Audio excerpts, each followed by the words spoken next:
झारखंड में महागठबंधन का हिस्सा रहे भाकपा माले के द्वारा आज राष्ट्रीय सचिव दीपांकर भट्टाचार्य ने एक प्रेस वार्ता का आयोजन किया, जिसमें उन्होंने कहा कि हम महागठबंधन का हिस्सा है और मासस के शामिल होने के बाद हम झारखंड में मजबूत हुए हैं और झारखंड विधानसभा में हम महागठबंधन धर्म के साथ चुनाव लड़ेंगे और ज़्यादा से ज़्यादा सीट जीतकर महागठबंधन की दोबारा सरकार बनाएंगे। मौके पर क्या कुछ कहा, आइए आपको सुनाते हैं। मार्क्सवादी समन्वय समिति का विलय भाकपा माले में हो गया और 9 तारीख को धनबाद के गोल्फ ग्राउंड में, ऐतिहासिक गोल्फ ग्राउंड में एक बहुत बड़ी रैली, एकता रैली के माध्यम से इसकी घोषणा कर दी गई और हम उम्मीद करते हैं कि इससे झारखंड के लिए और पूरे देश के लिए वामपंथी आंदोलन में, मजदूर आंदोलन में नई ऊर्जा का संचार होगा और ख़ासकर एक ऐसे दौर में जहां झारखंड जैसे एक औद्योगिक राज्य में ज़बरदस्त इसको कॉरपोरेट लूट का अड्डा बनाने की कोशिश हो रही है, पब्लिक सेक्टर को ख़त्म करके निजीकरण का बुलडोज़र चलाया जा रहा है। वहाँ हर तरह के मजदूर जो पब्लिक सेक्टर से जुड़े हुए हैं, उनकी एकता, उनके आंदोलन के लिए ये एक बेहतर कदम साबित होगा। तो हमने 10 और 11 2 दिन कुमारडुबी में पार्टी केंद्रीय कमेटी की बैठक की और इस बैठक में मासस के 5 नेता पार्टी केंद्रीय कमेटी में शामिल किए गए। कॉमरेड आनंद महतो, कॉमरेड हलधर महतो, कॉमरेड अरूप चटर्जी, कॉमरेड आरडी माझी और स्थायी आमंत्रित सदस्य के तौर पे कॉमरेड निताई महतो। और साथ ही हमारी केंद्रीय कमेटी ने ये भी तय किया कि कॉमरेड आनंद महतो और हलधर महतो पार्टी के पॉलिट ब्यूरो के भी सदस्य होंगे। तो अभी जो 2 दिन की हमारी बैठक थी, इस बैठक में हमने खासकर जो इस समय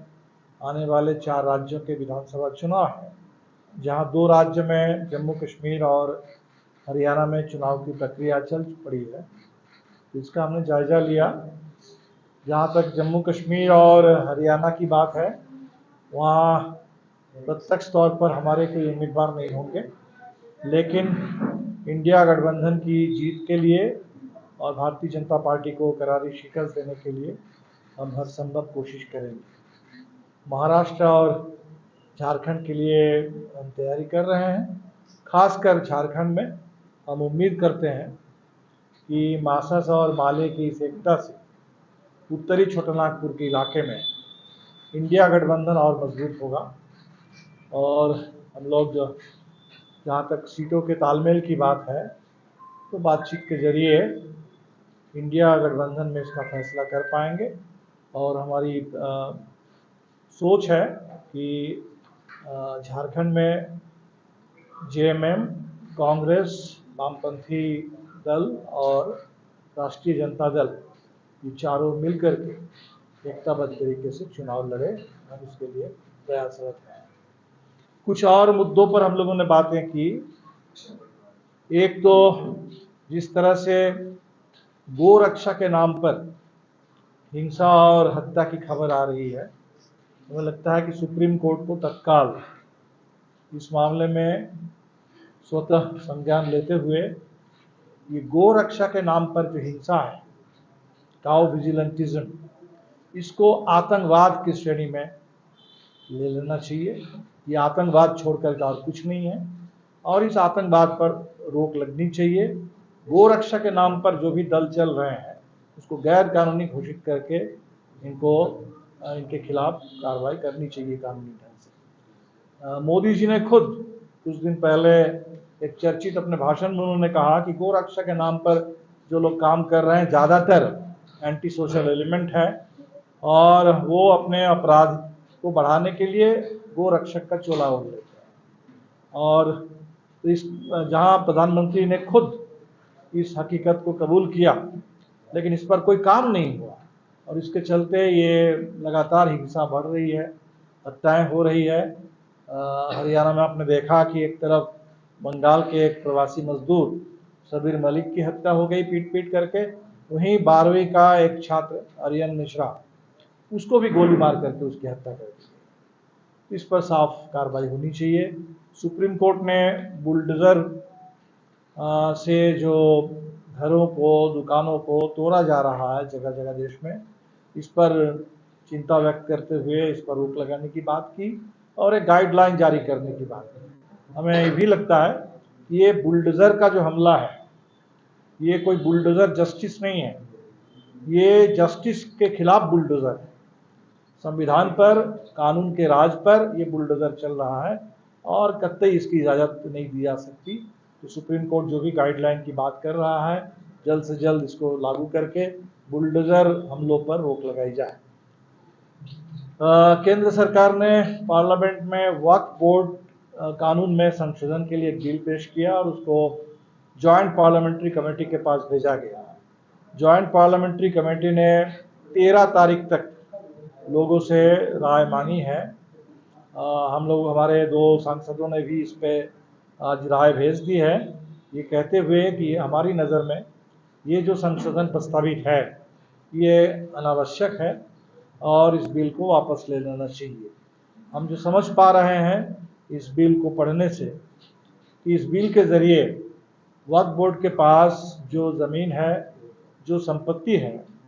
सरकार उस पर कब्जा जमाना चाहती है और यहाँ वक्फ बोर्ड का जो अधिकार था, उस अधिकार को वक्फ बोर्ड से ले करके एक तरह से कलेक्टर के ऊपर, रेवेन्यू अथॉरिटी के ऊपर ये अधिकार सौंप देने की बात हो रही है। और ये हमें लगता है कि इस देश में कोई भी, सच्चर कमेटी ने कहा था कि वक्फ बोर्ड में सुधार की आवश्यकता है, इसके एडमिनिस्ट्रेशन में इम्प्रूवमेंट की गुंजाइश है, ज़रूरत है, लेकिन वो जो 1995 का कानून था, 2013 में इसमें कुछ संशोधन किए गए, इसके बाद आगे का कोई भी संशोधन हो, ये संबंधित सभी पक्षों से बात करके व्यापक राय मशविरा करके होना चाहिए। और मौजूदा जो आरजी कर अस्पताल में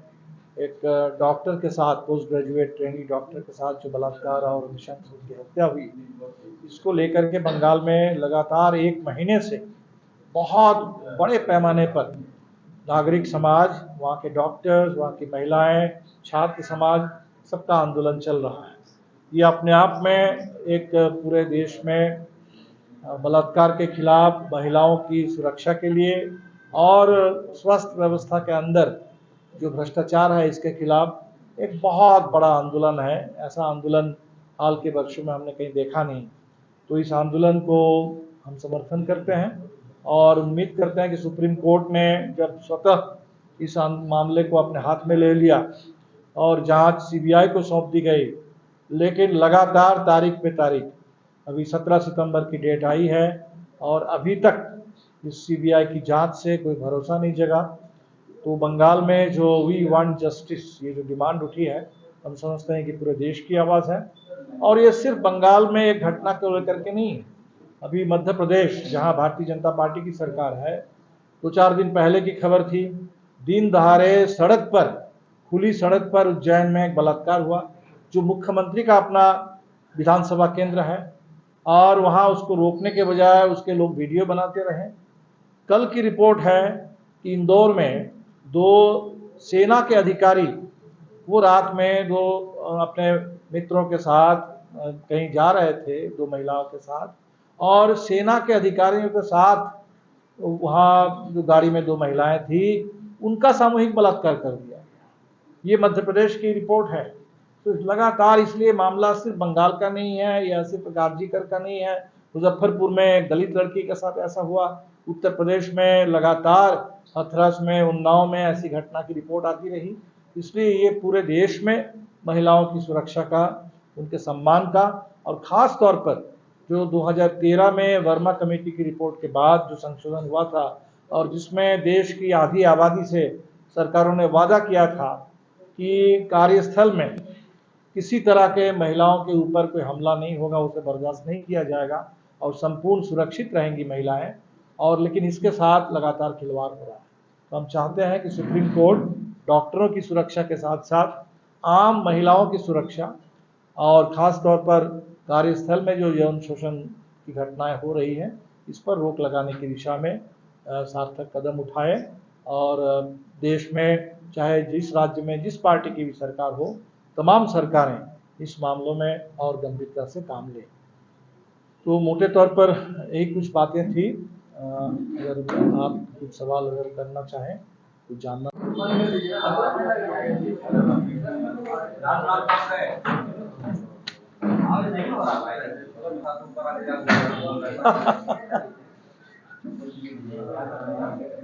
तो पत्रकार मित्रों, हम लोगों की